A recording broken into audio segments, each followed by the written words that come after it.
اب اگر ہم بات کرتے ہیں اعلیٰ حضرت کے بیانات کی، تو اعلیٰ حضرت کو جو زبان و کلام و بیان پر جو قدرت حاصل تھی وہ کسی ایک زبان کے ساتھ خاص نہیں، عربی ہو یا اردو، فارسی ہو یا ہندی، کوئی بھی زبان ہے، جس زبان کو آپ ذریعہ اظہار بنا لیں اس زبان کے تمام الفاظ میرے امام کے بے پایاں حافظے میں مستحضر ہو جاتے، اور آپ موقع اور محل کے اعتبار سے جس لفظ کو موضوع سمجھتے اس لفظ کو وہاں پر اس دلکش انداز کے ساتھ لاتے کہ خوش گفتاری کا حق ادا کر دیا کرتے تھے۔ آپ کا کلام بھلے وہ نثر کے اندر ہے یا نظم کے اندر ہے، اشفاق بھائی آپ کو امام اہل سنت کے کلام میں بھلے وہ نثر کے اندر ہے یا نظم کے اندر ہے، ان تمام کلاموں کے اندر مسجع الفاظ کی لڑیاں اور مکفہ جملوں کی ایسی مالائیں ملیں گی کہ بندے کی عقل دنگ رہ جاتی ہے۔ آپ دیکھیں فتاوی رضویہ کا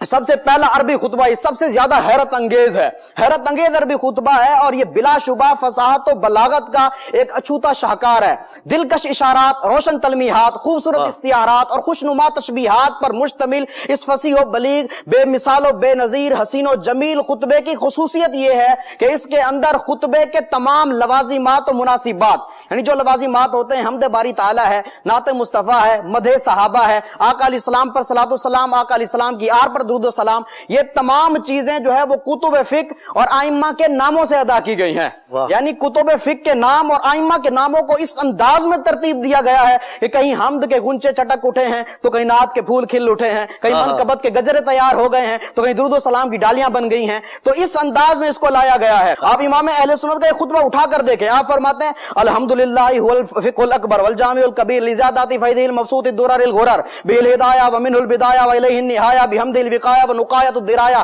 وعین العنایہ وحسن الکفایہ، حمد ہو گئی، والصلاۃ والسلام علی الامام الاعظم لرسل الکرام مالکی وشافی احمد الکرام یقول الحسن بلا توقف محمد الحسن ابو یوسف وانہ الاصل المحیط لکل فضل بسیط ووجیز وبسیط البحر الزخار والدر المختار وخزائن الاسرار وتنویر الابصار وفتح القدیر وزاد الفقیر وملتقى الابحر ومجمع الانہر وکنز الدقائق وتبین الحقائق والبحر الرائق منہ یستمد کل نار فائق فیہ المنیۃ وبہ الغنیۃ ومراق الفلاح وامداد الفتاح وایضاح الاصلاح ونور الازاء وکشف المزمرات وحل المشکلات والدر المنتقى وینابع المبتغى وتنویر البصائر وظواہر الجواہر البدائع النوادر المنزہ وجوبا عن الاشباہ والنظائر مغنی السائلین ونصاب المساکین الحاوی القدسی لکل کمال قدسی وانسی الکافی الوافی الشافی المصفى المصطفى المستصفى المجتبى المنتقى الصافی عدۃ النوازل وانفع الوسائل لاسعاف السائل بعیون المسائل وعمدۃ الاواخر وخلاصۃ الاوائل وعلى آلہ وصحبہ واہلہ وحزبہ مصابیح الدجا ومفاتیح الہدى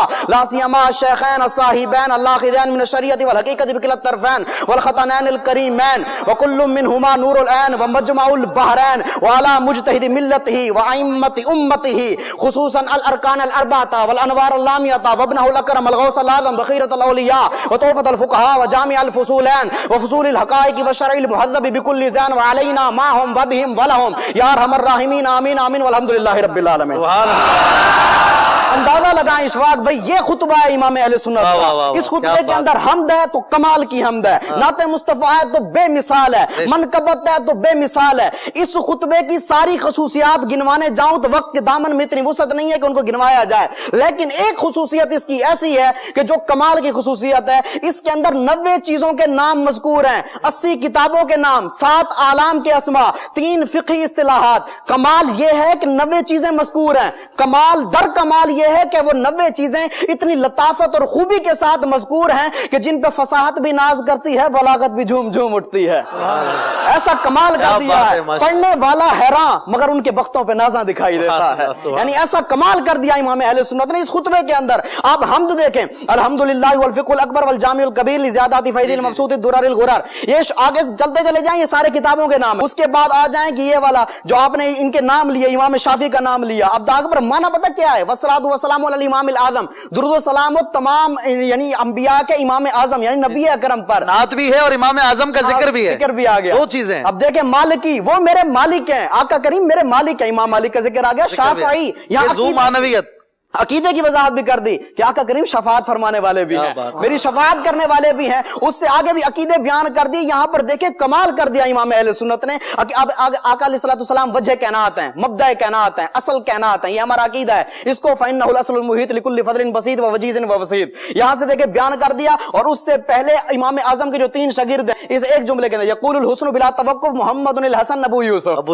تینوں شاگردوں کے نام آ گئے. یہاں پر دیکھیں یہ نعت ہو گئی. منقبت کیسے ہے, منقبت پہ کمال کر دیا. وہ اس طرح دیکھیں کہ جس مسئلے کے اندر امام اعظم اور امام یوسف جو ہے, امام ابو یوسف, وہ متفق ہو جائیں تو ان کو فقہا شیخین کہتے ہیں. ٹھیک ہے. اب دیکھیں امام محمد اور امام اعظم کسی مسئلے میں متفق ہو جائیں تو ان کو فقہا طرفین کہتے ہیں. اور جہاں پر امام ابو یوسف اور امام محمد متفق ہو جائیں تو ان کو صاحبین کہا جاتا ہے. اب یہ تینوں کو شیخین, طرفین اور صاحبین, یہ 3 اصطلاحیں ہیں نا. اب یہاں پر اس کو حضرت صدیق اکبر رضی اللہ تعالیٰ عنہ اور حضرت عمر رضی اللہ تعالیٰ عنہ پر منطبق کیا ہے. وہ کس طرح منطبق کیا ہے؟ فرمایا لا سیما الشیخین الصاحبین الاخذین من الشریعت والحقیقت بکلا الطرفین. فرمایا ان 2 بزرگ ساتھیوں پر جو شریعت و حقیقت کے کناروں کو تھامنے والے ہیں. یہاں پر وہ 3 اصطلاحیں بھی آ گئی. منقبت ہو رہی ہے, یہ منقبت ہو رہی ہے بزرگوں کی. اور پھر ساتھ میں یہ شرعی اصطلاحیں بھی بیان ہو, شرعی اصطلاحیں بھی بیان ہوگی. اندازہ لگائیں کمال کا خطبہ ہے. جس امام کے خطبے کا یہ عالم ہو, اس کے خطاب کا, اس کی کتاب کا, اس کے ملفوظات کا عالم کیا. کیا بات.